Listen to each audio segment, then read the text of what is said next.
What's going on, guys? I'm Zach from the Lumios Post, where we talk about all things Pokemon, and today we are talking about Pokemon battles in Scarlet and Violet, and specifically, we're talking about some stuff that we'd like to see changed in the player versus player aspect of Pokemon battles in Pokemon Scarlet and Violet. And yeah, I think that these changes would be really, really good. I love battling people. That's like my favorite thing about the franchise. I'm more of an Ash than a Go, if you will. So really excited to talk about this. Let's just jump right in. Alright, so the first thing we're going to talk about is actually something that we definitely saw them kind of stepping towards in Sword and Shield, and I hope they go full-fledged with it in Scarlet and Violet, and that is changing battle backgrounds. So in Sword and Shield, the backgrounds would change out. Sometimes you would be in like the Wi-Fi stadium, like the traditional one, but sometimes you would be in a different gym, and eventually with Isle of Armor's release, you could even be battling on Mustard's battlefield behind his dojo. So there were different places that you could do, and you could kind of affect it a little bit, like if your league card background was certain backgrounds, it would make it a higher chance of you having that city's gym or whatever. So it wasn't exactly there, but it was changing the battle backgrounds, which that in itself was nice enough because, you know, you're not stuck in the regular old formula. But what I'm proposing is just going full-fledged with it and have us pick our backgrounds. You know, maybe let us do different gyms or different stadiums throughout the region, but also maybe even just let us pick, I want to battle on a grassy field. I want to battle in the city. I want to battle at the beach. You know, moves like Secret Power or Camouflage kind of become irrelevant in Wi-Fi battles because they're always going to be one set thing, you know, so I think it would be able to change that up, as well as just kind of being cool, like it looking like, you know, I'm having a water type battle on the beach. I think it's a really minor feature, but it's something that I would really love to see.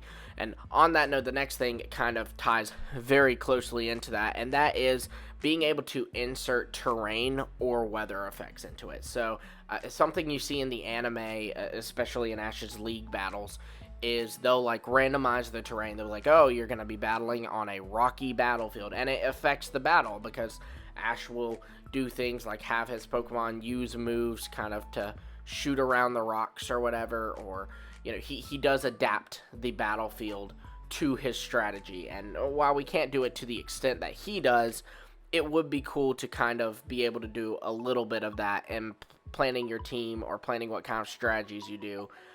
I think it would be cool if they had like a randomized feature where it randomized the type of terrain, like no terrain or grassy terrain, misty terrain, electric terrain, you know, all of them. And maybe even one that randomizes the weather too, so sunny, rainy, and no weather, all the others as well. I think that would be really, really cool. I'd absolutely love that. I think it'd be a great way to kind of be able to play around with different strategies, to play around with different types of battles, and just, I mean, I'm kind of surprised they've never done it. And the way I'd want this to work is normally terrain only lasts for 5 turns, or weather only lasts for 5 turns, or 8 turns if you have one of the items that extends that. But I'm proposing it would be that way the entire battle unless someone changes it. So like if it is set on sun, but I use Rain Dance, it would then change. But then when the 5 turns of Rain Dance are up, it would go back to sun maybe. And they could maybe implement a move that clears all weather.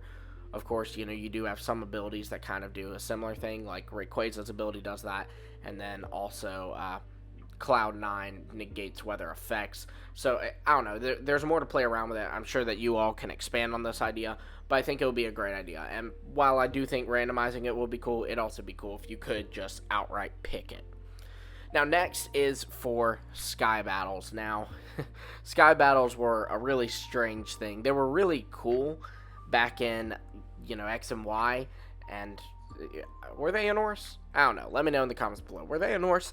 But they didn't really do anything. They were optional battles. You were never required to do a Sky Battle. You couldn't do them against other players. It was really just kind of showing off, hey, look what we can do. We did this thing where your Pokemon's battling in the sky. And it's like, that's neat, but why? You know? And so I think if they made it where you could do sky battles against other trainers, and like with today's Pokemon games looks and graphics, it'd be cool if like you were in like a hot air balloon battling, and like your Pokemon are out but you're floating in a hot air balloon, your opponent's floating in a hot air balloon, or something like that. I think that would be really neat, and it'd be a nice way to bring these back and actually make them relevant. The next thing that we're going to talk about is triple and rotation battles. Triple and rotation battles, those were introduced back in Gen 5, and they stuck around for Gen 6, and then they disappeared forever. And I say, bring them back. Come on, bring them back. I loved these. They were very different. I mean, even if you didn't love them, it's not like you have to do them. So just bring them back for the people who want them. Triple and rotation battles absolutely need to come back, in my opinion. I would love to see it. Now, this last one is a given. It's not even a way to make these more fun, per se. It's just how it should be. They need to change the battle timer. Sword and Shield was ridiculous. The battle timer on that, it was awful. If you want to make the battle timer like that at Worlds, that's fine, or VGC tournaments, you know, any of those. But if I want to be able to have a Metapod versus Metapod showdown with my friends, I should be able to do that. I should be able to sit there and it take a full freaking hour for one of our Metapods to faint. I think it's a little ridiculous that they changed the timer, or at least it make it where you could change it to match what kind of battle you're wanting to have. Just one guy's take. That's kind of, I guess, the big thing that, you know, I think that a lot of people agree on. I've definitely seen a lot of VGC people say this. So we're all saying it. Come on, change the timer. So there you have it, guys. Those are my things that I would love to be changed about battles. I think that would make them a lot more fun for people and would kind of get people who don't battle a lot into battling, as well as making it a bit more diverse for those of us who do love battles. On that note, let me know in the comments below not only what you think of these, but also, are you more of an Ash or are you more of a Go? Are you into battling, or are you just kind of there for the catching, shiny hunting, all that stuff? Be sure to let me know. I want to get to know you guys. Be sure to also like, subscribe, hit the bell for notifications. We talk about all things Pokemon here. That includes Scarlet and Violet stuff. If they change the battle stuff, you know we'll be covering it. And until next time, I will see all of you later.